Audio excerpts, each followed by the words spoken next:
Anwar Usman, mantan Ketua MK Raja Bolos 2023, Pusat Kajian Demokrasi, Konstitusi, dan HAM, Pandeka FHUGM. Menurut Yance Arizona, Ketua Pusat Kajian Demokrasi, Konstitusi, dan HAM FHUGM, selama kurun waktu 2023, Mahkamah Konstitusi telah mengeluarkan sebanyak 137 putusan.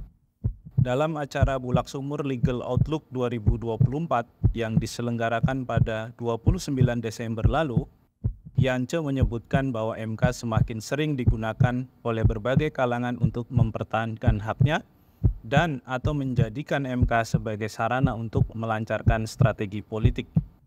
Dari 137 putusan MK di tahun 2023, sebanyak 127 adalah putusan yang berkaitan dengan pengujian material, sedangkan sebanyak 8 putusan pengujian formil dan sebanyak 2 perkara yang menguji sekaligus pengujian material dan formil. Demikian pernyataannya.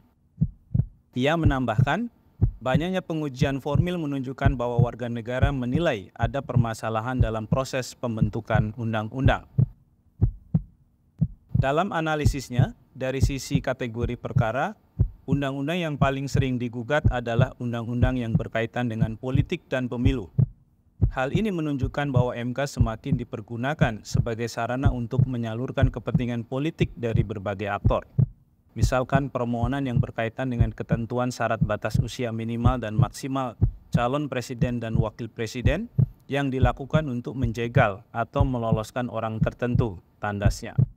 Data yang dikumpulkan oleh tim Pandeka FHUGM, ada beberapa kategori permasalahan politik yang diajukan ke MK, yakni pertama, pembatasan masa jabatan pimpinan partai politik maksimal 2 periode.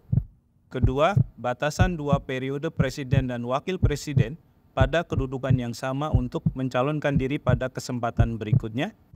Ketiga, persyaratan calon presiden dan wakil presiden terkait dengan batas usia minimal dan maksimal, serta pelanggaran HAM.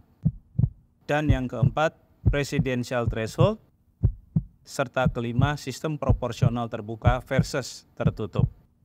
Dari sisi mekanisme pengambilan keputusan para hakim MK, tercatat bahwa pada tahun 2023 ada banyak putusan MK yang tidak diambil secara bulat, melainkan dengan perbedaan pendapat atau dissenting opinion dari hakim konstitusi.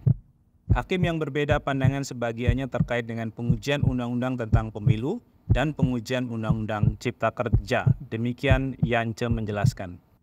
Yance juga menjelaskan bahwa dalam pengambilan putusan, Majelis Hakim MK mengadakan rapat permusyawaratan hakim. Di dalam RPH, Hakim Konstitusi memberikan suara tentang posisi hukumnya terhadap suatu perkara yang ditangani.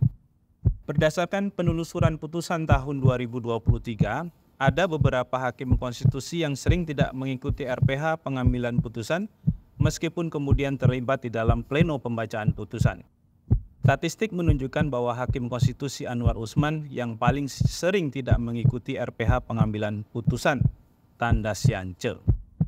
Dalam data yang dilansir oleh Yance, disebutkan bahwa Anwar Usman membolos atau absen RPH sebanyak 28 kali, Wahiduddin Adams sebanyak 16 kali, Manahan MP Sintobul sebanyak 15 kali, Eni Nurbaningsih sebanyak 11 kali, M. Guntur Hamzah sebanyak 8 kali, Arif Hidayat sebanyak 7 kali, Daniel Yusmik sebanyak 3 kali, Saldi Isra sebanyak 2 kali, dan Suhartoyo hanya sekali.